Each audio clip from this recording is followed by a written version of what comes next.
Bonjour à toutes, bonjour à tous, bienvenue dans Vue sur le web. On va être ensemble pour 12 minutes. Aujourd'hui, on va parler sécurité sur Internet. Le web est-il un lieu sûr ? Notre invité, Élie de Travieso, dirigeant, fondateur de la société Fonsec à Marseille. Élie, bonjour. Bonjour Julien. Le web est-il un lieu sûr ? On va faire le tour de cette question avec vous. Je crois que à l'heure des achats sur Internet, des réseaux sociaux et du stockage en cloud, on se pose quand même beaucoup de questions sur cette sécurité. Pourquoi et comment vous êtes-vous spécialisé dans la gestion des risques numériques, puisque qui dit sécurité dit risque numérique, Élie de Travieso? Tout à fait, Julien, qui dit sécurité dit risque numérique.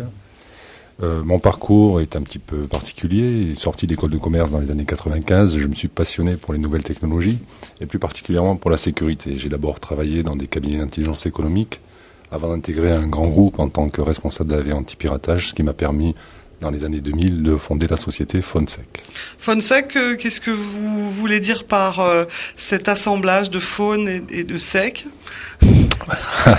Ça, il faut qu'on sache. Oui. L'assemblage entre faune et sec, c'est historique. Initialement, la société était spécialisée dans la sécurité des téléphones mobiles.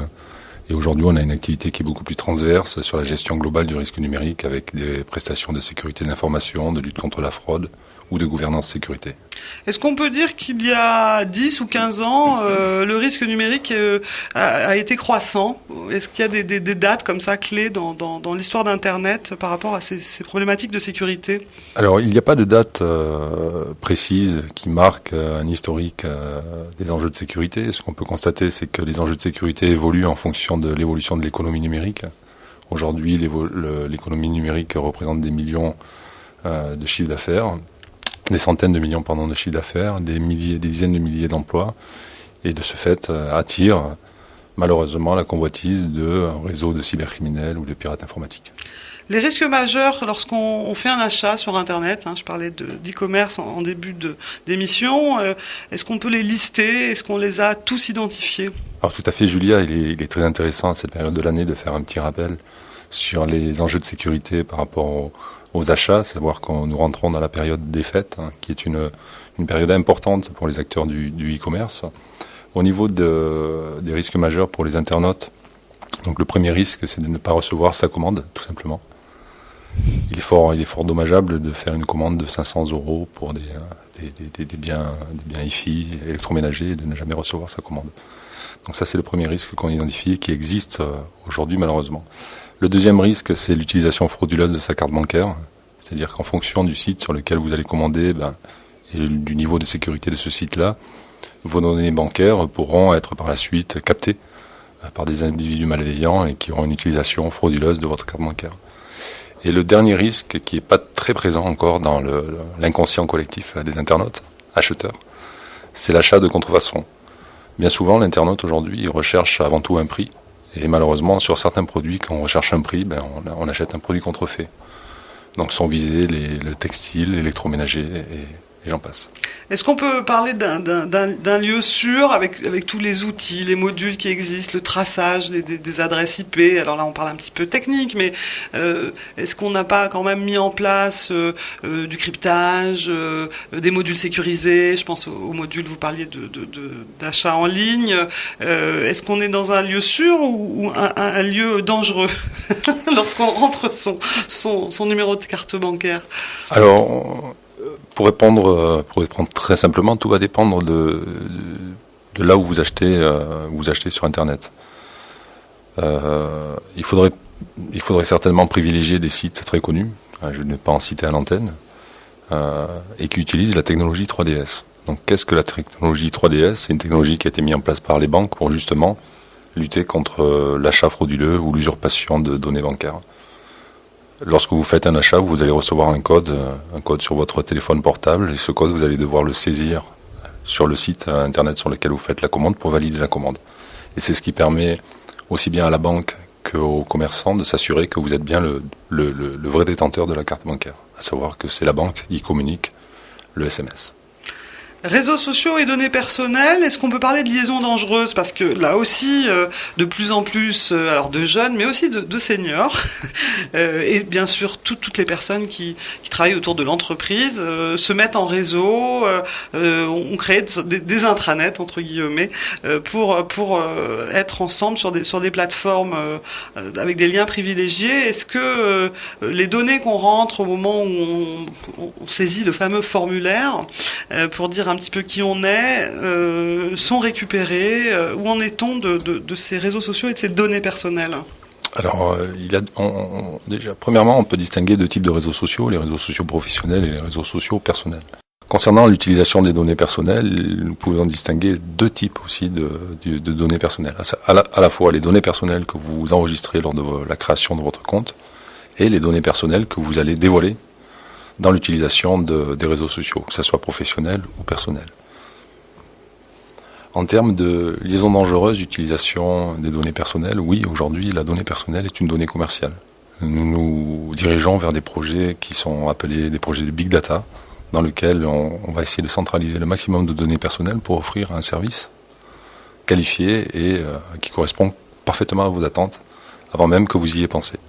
Donc aujourd'hui, la donnée personnelle est une donnée commerciale qui est utile aux commerçants et qui est utile aux acteurs des nouvelles technologies. Ça veut dire que quand on est sur Facebook ou quand on est sur Google et qu'on commence à s'intéresser à un certain type de produit et que magiquement, dans les chandelles, les bandeaux qui nous environnent, on cherchait une paire de chaussures de montagne et on nous propose des chaussures de montagne, alors qu'on n'a absolument à aucun moment signé un formulaire pour dire oui, on peut exploiter mes données. Tout ça se fait à l'insu de l'internaute. Alors, oui et non, ça ne se fait pas à l'insu, ça existe pas depuis la nuit des temps, parce qu'Internet n'existe pas depuis la nuit des temps, mais depuis le début d'Internet, les éditeurs essaient de tracer l'historique de votre activité numérique, dans le but toujours de vous offrir un service à forte valeur ajoutée. Ce qu'on peut constater aussi, qui est également intéressant de préciser, bien souvent, vous, par exemple, notamment ça existe sur les réseaux sociaux personnels de particuliers, lorsque vous vous inscrivez, vous remplissez des conditions qui sont propres à une situation donnée, c'est-à-dire que vous avez accepté des conditions d'utilisation à un jour J. Or, ces conditions d'utilisation vont évoluer dans le temps, et des choses que vous auriez autorisées lors de l'inscription, peut-être que vous ne souhaiteriez pas les accepter 1 an, 2 ans après. D'où l'exploitation commerciale de vos données personnelles. Aussi bien les photographies que votre position géographique, et j'en passe. Et ça, il est urgent de réviser régulièrement les autorisations qu'on a pu donner tout à fait. Donc, dans un profilage Facebook, dans des choses comme ça. Exactement. Lorsqu'il y a des modifications des conditions d'utilisation, donc les sites en font un avertissement, mais passé le délai de l'avertissement, si vous n'avez pas fait attention à la modification qu'il y a eu sur ces paramètres, on va considérer qu'ils sont acceptés de manière tacite. Élie de Travieso, une société que vous avez créée qui maîtrise les risques numériques, automatiquement donc basée à Marseille, mais je crois que vous avez des clients dans toute la France. J'espère qu'on aura une petite minute pour revenir un petit peu sur l'activité de votre entreprise, mais est-ce que vous pouvez donner à nos auditeurs, fidèles de Vue sur le web, quelques principes de base en matière de sécurité? Alors, c'est sûr que si on parle à des internautes, on ne parle pas à une entreprise. Donc en termes de sécurité pour un internaute, la première des recommandations, c'est d'utiliser un antivirus et de le maintenir à jour. Donc la première recommandation, c'est d'automatiser la mise à jour de l'antivirus, de manière à ne pas oublier de mettre à jour son antivirus. La deuxième recommandation, qui est souvent oubliée, mais que je souhaiterais rappeler, et tant qu'on parle de mise à jour, c'est la mise à jour des logiciels de bureautique. Donc tout le monde utilise des logiciels de bureautique, que ce soit pour écrire des lettres, pour créer des tableaux, ou pour envoyer des documents. Donc bien trop peu encore d'internautes comprennent que ces logiciels peuvent être exploités par des individus malveillants dans le but de prendre le contrôle, de se servir de ces documents-là pour prendre le contrôle de l'ordinateur de la victime. C'était ma deuxième recommandation. Au niveau des achats sur Internet, moi j'aurais tendance à dire qu'il faut privilégier des sites e-commerce français et qui sont basés sur le territoire français, de telle manière à pouvoir avoir un recours juridique en cas de problème et qui soit possible. Concernant l'usage des internautes, et pour finir sur ce point, on pourrait parler des mots de passe. Donc les mots de passe, bien souvent, des mots de passe triviaux, le mot de passe qui est le plus utilisé aujourd'hui, c'est 1, 2, 3, 4, 5, 6. On ne dira pas que c'est parce que nous sommes des latins, hein, ce sont des statistiques qui sont mondiales. C'est comme ça. Donc la règle des mots de passe, c'est de créer un mot de passe qui soit composé de minimum 6 caractères et qui soit mélangé entre des lettres et des chiffres. Et si vous êtes pointueux, vous allez varier entre les majuscules et les minuscules et rajouter un signe de ponctuation. Voilà des conseils précieux, Élie. L'entreprise donc que vous dirigez, Fonsec, à Marseille, a des clients entreprises, hein, on l'a compris. Je crois que vous avez aussi une expérience dans tout ce qui est cybercrime, que des opérations de répression de temps en temps ont lieu, et j'espère qu'il y en aura de plus en plus, parce que je crois que des hackers ou pirates Internet, il y en a de plus en plus. Est-ce que vous pouvez nous parler un petit peu de cette trajectoire, hein, qui a fait qu'aujourd'hui vous êtes spécialisé dans la maîtrise des risques numériques? Initialement, nous nous sommes spécialisés dans la sécurité des téléphones mobiles il y a bientôt 10 ans. Nous avons suivi cette évolution. Le téléphone mobile aujourd'hui devient un des objets communicants majeurs dans l'économie numérique. Et à terme, ça deviendra votre ordinateur portable de poche que vous utiliserez partout et 7 jours sur 7. Donc nous accompagnons les sociétés pour garantir une protection contre les risques numériques, à savoir la sécurité de l'information, dans un souci de garder pérenne l'outil de production des entreprises marseillaises, régionales ou nationales. Merci Élie de Travieso. Je vous invite à aller voir le site www.phone comme un téléphone sec toutattaché.com. Vous étiez sur Vue sur le web. Merci de votre fidélité. À très vite pour une prochaine aventure sur Internet. Au revoir. People in the house.